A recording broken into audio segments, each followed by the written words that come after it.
Okay, in this video, I want to talk about fasting. So first of all, what is fasting? We hear so much about it, especially with the keto diet and intermittent fasting being really popular right now. So first off, what fasting is simply restricting food so it creates a situation in the body where the body goes into starvation mode. And that might sound really terrible, but it's actually a really good thing if you're doing it for a short period of time. So the mechanism is that the body becomes very, very efficient at cleaning up the debris. It's like just removing the garbage from the body. And then the body becomes even more efficient at continuing to do all of the bodily functions that the body has to do. So it's something called cellular adaptation. So quite literally, the cells adapt to thinking that they're starving or that the body's starving, and then it begins a cleanup process and a renewal process. So fasting is a major repair action. It's a major healing process in the body. And it's not intended as a band-aid to an otherwise unhealthy diet and unhealthy lifestyle.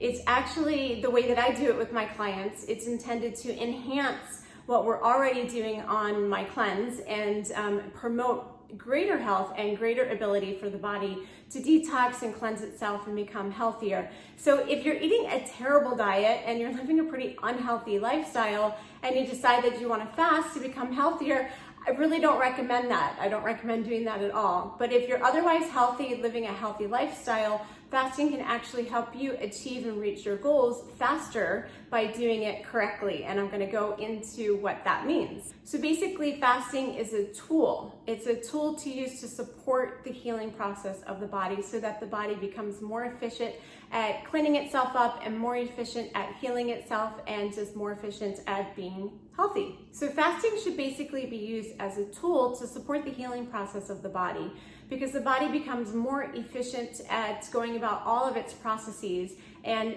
the body becomes more efficient at using its fuel. So let's get into the different kinds of fasts that there are. So there's intermittent fasting, which has become all the rage. It's super popular right now for anybody who's doing the keto diet. And intermittent fasting literally means that there's certain times during the day that you're fasting and then other times during the day that you're eating.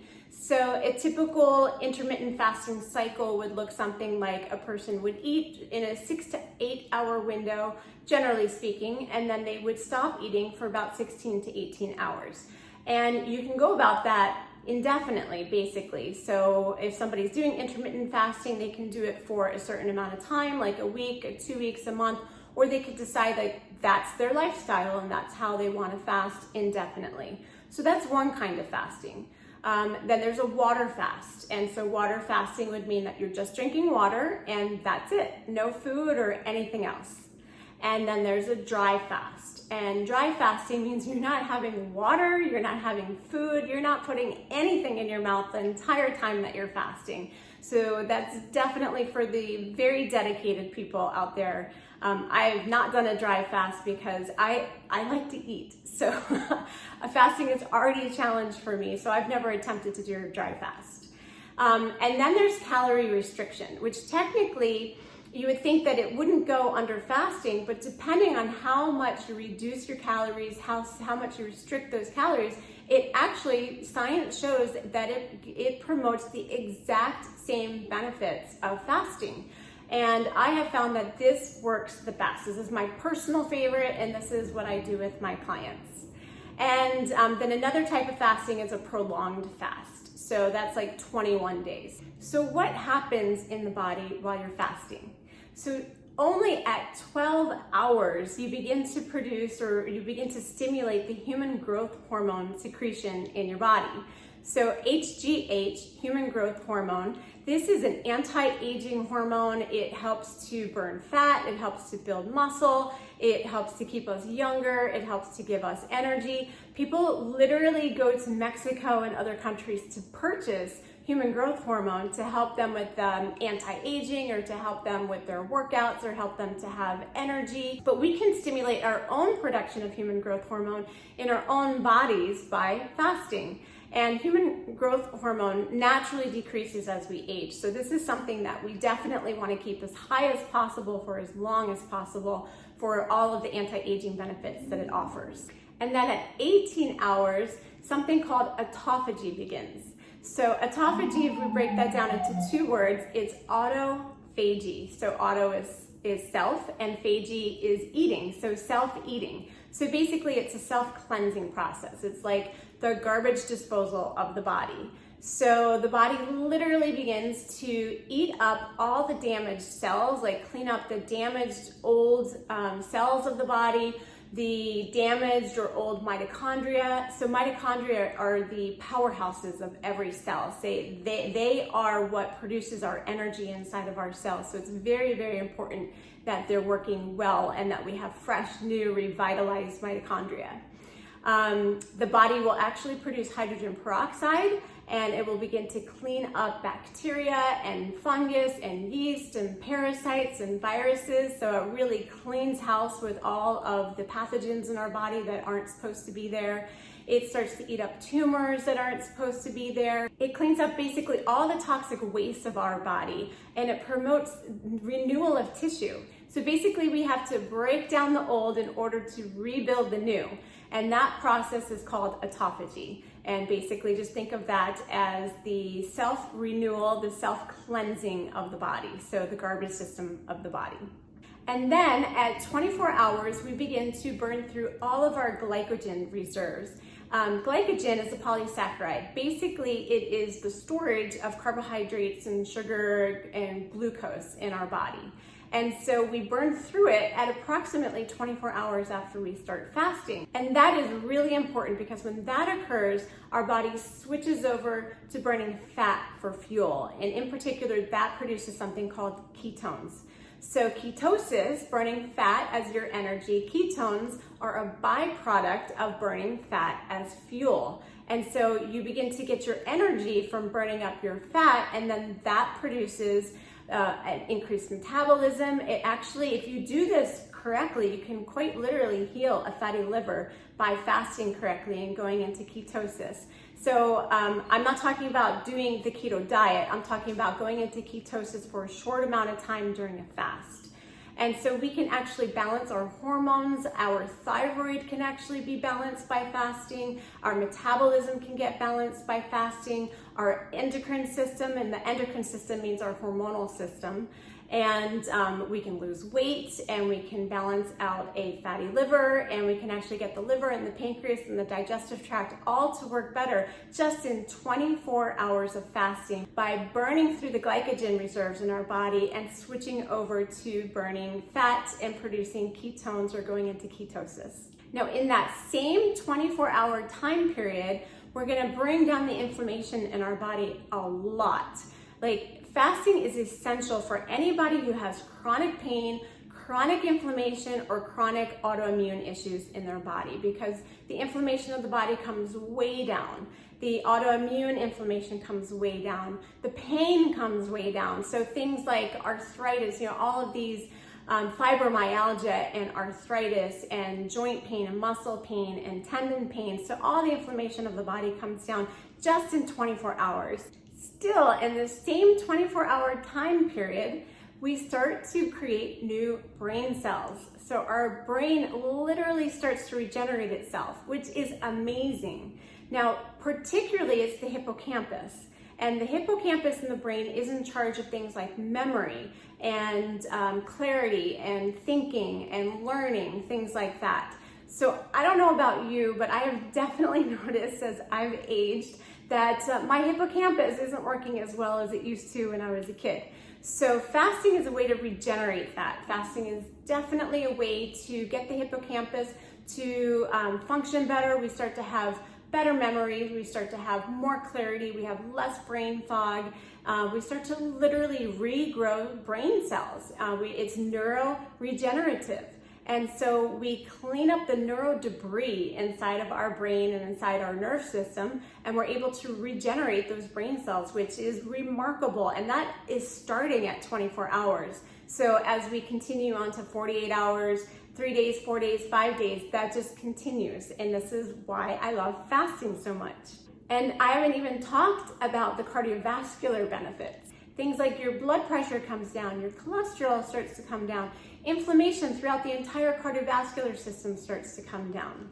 And then in addition to that, the enzymes in the liver and the enzymes in the pancreas start to work better. And as a result of that, then actually our blood sugar balances. So the insulin level of our body comes down. And this is all still happening within 24 hours. Now in 48 hours, we actually start to have enhanced stem cell production, and specifically the undifferentiated stem cells. And so what that means is that those stem cells go throughout the entire body and they heal whatever needs to be healed. So this is where the true healing starts to take place in the 48-hour window. And so we have stem cells throughout our body. As we age, our stem cell production decreases. So we want to do everything possible to increase our stem cell production.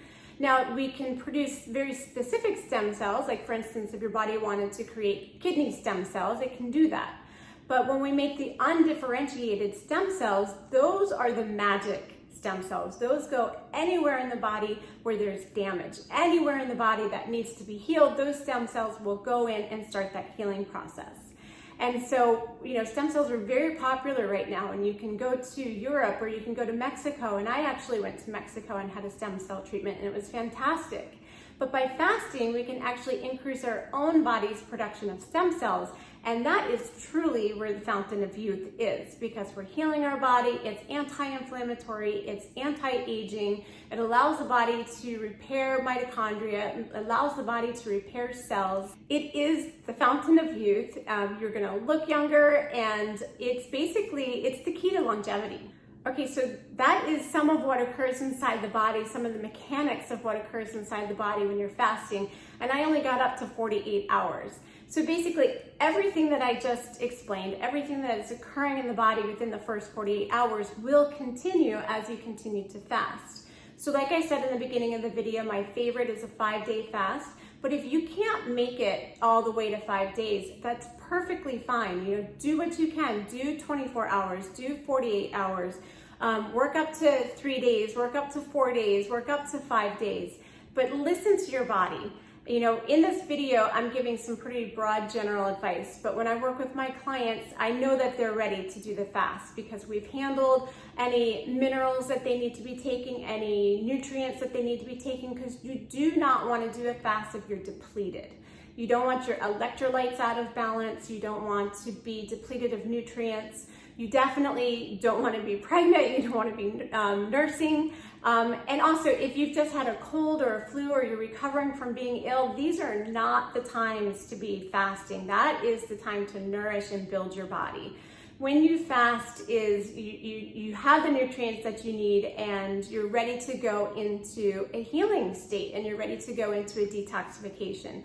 So I really bring my clients through it day by day. I'm giving them very specific nutrients and very specific electrolytes. And one of the best tips to doing the type of fast that I like, which is a periodic modified fast, which is a fast where you're actually reducing your calories, but you're still consuming some foods in the form of liquid, is I make sure that our bellies are full of either tea or broth and apples. Because apples have apple pectin, which is a soluble fiber, and it really helps to keep us full. And all that soluble fiber helps to keep the sugar content of the apples down, and it helps to keep the gallbladder and the liver and the bile flowing and moving, because that's the way that we're going to get rid of so many toxins. Actually, is the bile dumps into the small intestines and then we poop it out. So we definitely want to keep that process going. So you can choose any of the fasts that are out there, but that is my personal favorite, and that's what I do in my program. Now, the more often you do fast, the easier it gets. About day 2 tends to be the hardest, but once you get past that first 48 hours, your body really starts to balance, and actually you start to feel fantastic. You start to have increased energy, you start to have more clarity, and you really start to feel good, and you start to actually feel the benefits of the fast. Now, I love it because it's like a clean slate. It really sets the body up to clean house. It sets the body up to receive nutrients and minerals. It gets rid of all that debris, so the body's quite ready to go into a deeper cleanse, a deeper detoxification, a longer term detoxification, which is what I specialize in on my program. So I hope that this video was helpful. I hope that you learned something. I have to do a disclaimer. I am a certified nutritional consultant. I am not a medical doctor, so I'm not giving you any medical advice in this video. I'm giving you information about what fasting is and what occurs in the body when you do a fast. It is entirely up to you if you decide to do a fast or not, but I'm not giving you advice on doing a fast for yourself or whether or not you should even do one. So just have to put that in there always in my videos. But I really do hope that this was helpful and maybe clarified some things about fasting, because I know that it's being talked about a lot right now because the keto diet and intermittent fasting has become so popular. If you do decide to do a fast, I wish you the absolute best of luck, and hopefully you found this video helpful. And if you liked it, tell me that you liked it. Click the like button. Feel free to share it, and also feel free to comment and tell me your thoughts about it. So thank you so much for watching, and I will see you in my next video.